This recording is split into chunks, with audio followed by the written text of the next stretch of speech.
Hey there, Trevor here. And in this video, I'm going to show you how to cancel YouTube Premium or the free trial if you have one and you want to make sure you're not charged at the next billing cycle or when your free trial ends. It's pretty quick and easy, so let's jump right in. Now, to be able to cancel it, the easiest way is to open up a web browser. Again, on your iPhone, Android, or computer, it works the exact same.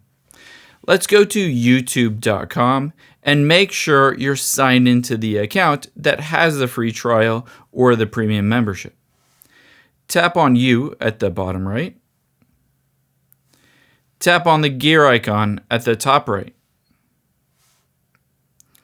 Tap on Purchases and Memberships.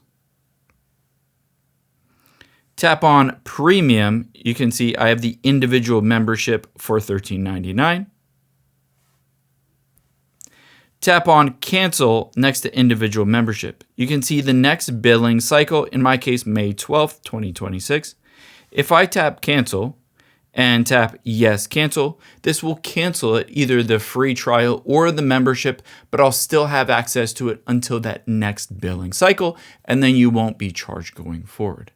I hope this helps. If it did, hit the like button down below and check out this video over to my right. I think you'll really like it.